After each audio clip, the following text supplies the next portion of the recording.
antigamente chamado de Domingo da Paixão, ou primeiro domingo do tempo da Paixão.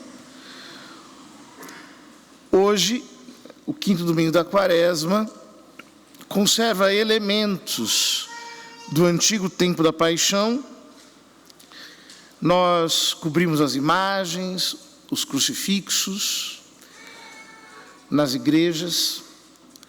Nós lemos durante os dias da semana o primeiro prefácio da Paixão, para já irmos colocando os nossos olhos no mistério da Semana Santa, que começa no próximo domingo, domingo de Ramos. Ao longo do ano B, nós fomos olhando ao longo dos domingos da Quaresma imagens de Cristo, revelações do caráter, da missão, da identidade do Senhor.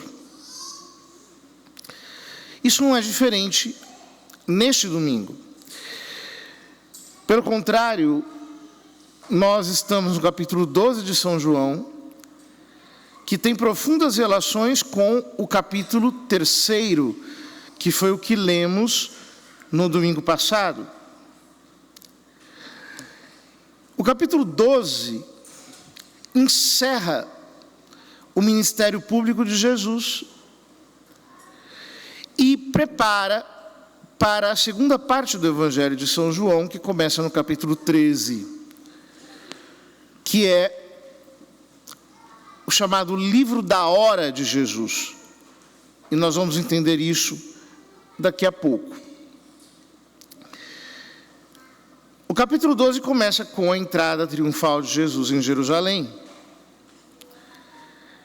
E depois, durante todo aquele alvoroço, gente chegando de todos os lados, todos entusiasmados com Cristo. O contexto é a Páscoa. O Evangelho já diz: havia alguns gregos entre os que tinham subido a Jerusalém para adorar durante a festa. Ou seja, eles foram para cultuar a Deus durante a festa. Era justamente essa ocasião em que os pagãos faziam a escolha definitiva pelo Deus de Israel e se tornavam judeus. É muito interessante que aqui a expressão grega que aparece não se refere a judeus de fala grega, mas a gregos mesmo, ou seja, grego na época era uma espécie de apelido de todo aquele que não era judeu dentro de Israel. Ou seja, eram pagãos. Pagãos que vieram, estamos uma semana antes da Páscoa, segundo o relato. Os historiadores, como Flávio Joséfo, por exemplo, dizem que durante a Páscoa a cidade de Jerusalém ficava abarrotada de gente. Eram de 3 a 5 milhões de pessoas que iam lá para fazer o sacrifício pascal. Então, de repente, é como se eles tivessem mudado de direção. Nós vimos há 2 domingos atrás que Jesus se apresenta como nosso templo. Agora, eles vão a Jerusalém, e quando chegam em Jerusalém, ali é uma placa, quando a passagem do átrio dos gentios para o átrio dos israelitas. Aquele que ultrapassar esta porta sem ser judeu será réu de morte. Havia uma ameaça de pena de morte para aqueles que ultrapassassem para o pátio dos israelitas sem serem judeus. Mas de repente eles encontram Jesus. Eles perdem o interesse de ver o templo de Jerusalém. Aproximando-se de Filipe, que era de Betsaida da Galileia, disseram-lhe: Senhor, gostaríamos de ver Jesus. Filipe combinou com André e os dois foram falar com Jesus. Veja que coisa interessante. Esses dois discípulos, esses dois apóstolos, de nome grego. Filipe é um nome gritantemente grego, significa amigo dos cavalos, aquele que gosta de cavalos. E André significa em grego homem. Esses dois de fala grega são justamente aqueles que fazem a ponte entre Jesus e os pagãos. Em outras palavras, o que o Evangelho de São João de algum modo está querendo nos salientar é que cumpria-se a profecia de diversos profetas de que em Jerusalém povos de toda a terra viriam adorar. Essa aliança que Deus faz com todos os povos. É muito interessante que justamente os profetas digam que naqueles dias um judeu irá para Jerusalém adorar e os outros povos, as outras pessoas dos outros povos dirão: nós iremos contigo, nós vamos nos agarrar a ti, nós vamos para Jerusalém adorar o Senhor com você. Ou seja, o Evangelho de São João está mostrando que aqui se cumpre essa profecia. A vinda dos pagãos. Mas Jesus responde a André e Filipe. O texto dá a impressão de que é uma conversa entre os dois. Embora tudo aquilo que Jesus diz na sequência se aplique a todos. É uma espécie de comentário que diz respeito não só a todo o relato, mas até ao Evangelho de São João como um todo. Chegou a hora. Essa expressão é muito importante. É muito importante. Em primeiro lugar, ela aparece no capítulo 2 de São João, quando Jesus é interrogado por Maria Santíssima com a sua intervenção discreta nas bodas de Caná. Ela lhe diz: eles não têm vinho. Jesus respondeu: o que há entre mim e ti, mulher? A minha hora ainda não chegou. Depois, pela segunda vez, aparece no capítulo 7 de São João, quando diz que procuravam então prendê-lo, mas ninguém lhe pôs as mãos, pois ainda não tinha chegado a sua hora. E agora, no capítulo 12, Jesus diz: chegou a hora. É muito interessante que ele diga isso se referindo à sua paixão, porque ele diz: chegou a hora em que o Filho do Homem vai ser glorificado. Em verdade vos digo, se o grão de trigo que cai na terra não morre, ele continua só um grão de trigo. Mas se morre, então produz muito fruto. O que Jesus está mostrando é que a sua paixão, a sua morte para ele, é a sua grande hora. Se nós pararmos para pensar, nós chamamos de a nossa hora, o nosso momento, o momento de maior realização na nossa vida. Vai lá, agora é a tua hora, chegou o teu momento, agora é o teu dia, agora é a tua ocasião, vai. Jesus chama de minha hora, a hora da sua paixão. Porque no Evangelho de São João, a sua paixão e morte é o momento da revelação de Deus. É o momento em que todos podem ver Deus em Cristo, revelado, manifestado. Depois Jesus diz: quem se apega à sua vida perde-a, mas quem faz pouca conta de sua vida neste mundo, conservá-la-á para a vida eterna. Se alguém me quer servir, siga-me, e onde eu estou, estará também o meu servo. Se alguém me serve, meu Pai o honrará. Esses ditos de Jesus são equivalentes àqueles ditos que aparecem nos evangelhos sinóticos, quando Jesus diz: se alguém quer me seguir, renuncie-se a si mesmo, tome a sua cruz, segue-me. Ou seja, ele apresenta a sua paixão, a sua morte, a sua cruz, e depois ele diz: sigam-me. Por esse mesmo caminho de morte, de dor, sigam-me, não se apeguem à sua vida. Não tenham consideração tão grande por essa vida, de tal modo que ela lhes incuta medo do sacrifício, da morte, da dor, não. Mas ele continua e diz: agora sinto-me angustiado, perturbado, e que direi? Pai, livra-me desta hora, mas foi precisamente para esta hora que eu vim. Pai, glorifica o teu nome. É muito interessante que esse versículo traz ressonâncias do Velho Testamento muito bonitas.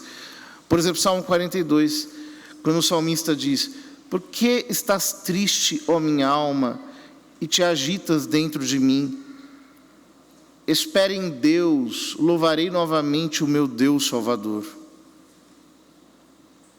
Ou seja, a paixão, a morte, traz consigo a perturbação, a angústia. Isso é muito importante, porque os sofrimentos de Jesus não foram sofrimentos imaginários. Houve uma heresia no primeiro século da era cristã, chamada docetismo. Dizem que foi a primeira heresia cristológica, que dizia que Jesus não sofreu de verdade, que era apenas uma aparência, que a humanidade de Jesus era uma espécie de holograma, que não padeceu. Não, ele padeceu, e padeceu até por dentro, padeceu na sua alma, padeceu angústia. Então veio uma voz do céu: eu o glorifiquei e glorificarei de novo. Essa voz do céu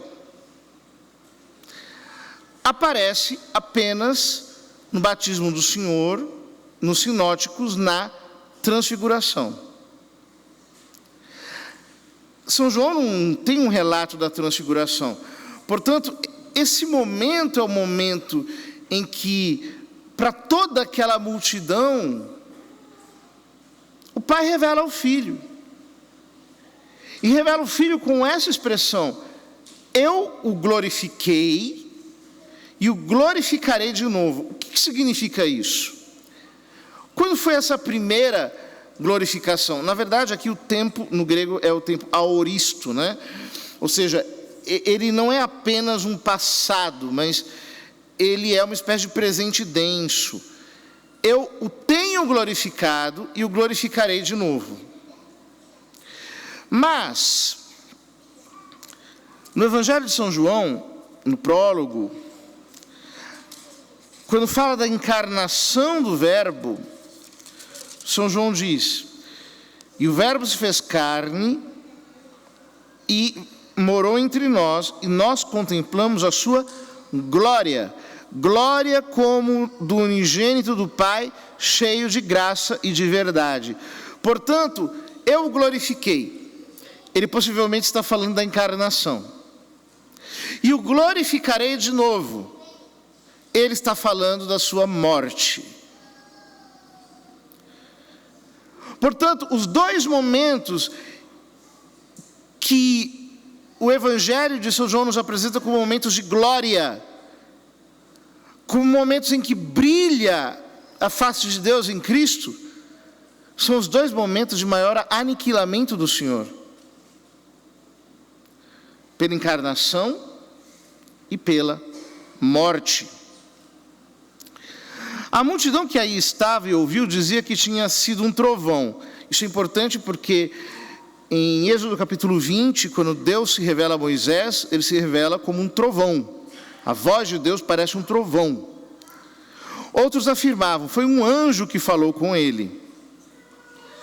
Jesus respondeu e disse, essa voz que ouvistes não foi por causa de mim, mas por causa de vós. E termina o evangelho de hoje com essas expressões muito fortes. É agora o julgamento deste mundo.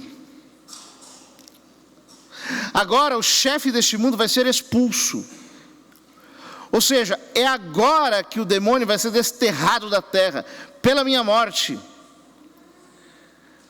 A cruz é o maior exorcismo.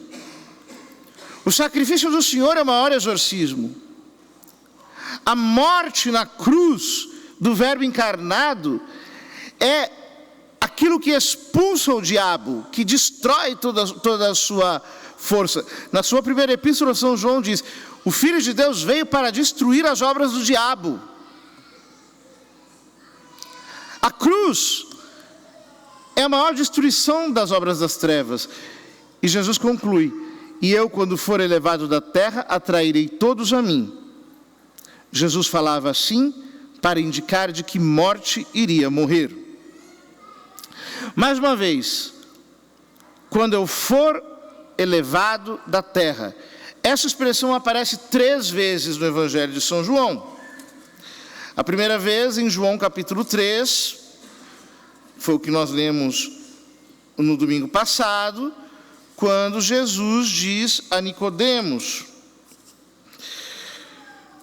como Moisés elevou a serpente no deserto, assim também é necessário que o Filho do Homem seja elevado. Depois em João capítulo 8, versículo 28, Jesus continuou, quando tiverdes levantado o Filho do Homem, então sabereis que eu sou. Jesus fala que a cruz, portanto, é o momento da revelação de que Ele é Deus. E por último, o texto de hoje, quando eu for levantado da terra, atrairei todos a mim. A segunda leitura é um trecho da carta aos Hebreus. Esse trecho da carta aos Hebreus, que é a carta na qual se fala mais acerca do sacerdócio de Cristo, o autor nos diz, Cristo nos dias de sua vida terrestre dirigiu preces e súplicas, com forte clamor e lágrimas àquele que era capaz de salvá-lo da morte. E foi atendido por causa da sua entrega a Deus. Mesmo sendo filho, aprendeu o que significa a obediência a Deus por aquilo que ele sofreu. Mas, na consumação de sua vida, tornou-se causa de salvação eterna para todos os que lhe obedecem. Essa expressão, na consumação da sua vida, está muito bem traduzida pelo lecionário, porque no grego a expressão teleotes, telos, em grego significa fim. Alguns traduzem como no aperfeiçoamento da sua vida, porque todos vamos convir que a perfeição, ou seja, quando uma obra está acabada, é justamente quando ela está completa, então tem esse significado. Mas aqui, está falando mais de consumação, de acabamento, de término. Essa palavra tão simples tem uma densidade teológica importante. Por quê? Se nós pegamos a versão grega das Sagradas Escrituras e vamos até o livro do Levítico, no capítulo 8, ali quando se fala sobre o sacerdócio de Arão e seus filhos, o texto diz: durante 7 dias, dia e noite, ficareis à entrada da tenda do encontro e guardareis o que o Senhor mandou, para não morrerdes. Assim é que foi ordenado. Mas diz: durante 7 dias, não saireis da entrada da tenda do encontro, até se completarem os dias da vossa investidura, pois vossa investidura, mas a palavra aqui é a palavra teleiosios, a vossa completude, o vosso término, requererá 7 dias. Ou seja, a versão grega das Sagradas Escrituras chama a consagração sacerdotal de Arão e de seus filhos de término, acabamento. Isso a gente só percebe no grego. Ou seja, e tudo isso é muito coerente com a carta aos Romanos, porque o capítulo 5 é o capítulo que fala sobre o sacerdócio de uma maneira mais direta, mas no versículo seguinte, que é o versículo 10, que não aparece no lecionário, ele diz: quando, porém, levou a termo sua vida, tornou-se causa de salvação eterna para todos os que lhe obedecem. De fato, ele foi, por Deus, proclamado sumo sacerdote, segundo a ordem de Melquisedeque. E como diz o autor da carta aos Hebreus, mudada a aliança, muda-se também o sacerdócio. E aí nós temos o link com a primeira leitura, que é quando Deus promete que vai realizar uma nova aliança, uma aliança eterna, uma aliança irrevogável com o seu povo. Ou seja, queridos irmãos, a liturgia deste domingo nos apresenta Jesus como nosso sacerdote, como aquele para quem nós todos deveremos dirigir o nosso olhar, diante de quem todos nós devemos dizer: eu quero ver Jesus. Ele é o meu sacerdote, ele é o sacerdote da nova aliança, ele é o sacerdote que apresenta o único sacrifício agradável a Deus, o sacrifício da sua vida, o sacrifício pelo qual Deus se revela. Ele é sacerdote e vítima simultaneamente, porque ele apresenta o seu corpo como hóstia, como vítima, em nosso lugar, pelos nossos pecados. Nós, portanto, devemos olhar para a Semana Santa que se aproxima, tendo no nosso coração essas imagens que a liturgia nos propõe neste ano B do ciclo dominical. Jesus é aquele que é vencedor das tentações, ele é o Filho predileto do Pai, ele é o nosso templo, ele é o nosso Redentor, e ele é o nosso sacerdote, vítima, imolada em nosso lugar. É por isso que São Pedro diz, no capítulo 4 de Atos: em nenhum outro há salvação, pois debaixo do céu nenhum outro nome há dado entre os homens, pelo qual importa que sejamos salvos. Nós temos que olhar para ele, depositar nele toda a nossa fé. É dele que nós dependemos, é do seu sacrifício, da sua entrega, da sua morte, do seu holocausto, da oblação que ele faz de si mesmo, como diz o autor da carta aos Hebreus, com forte clamor e lágrimas.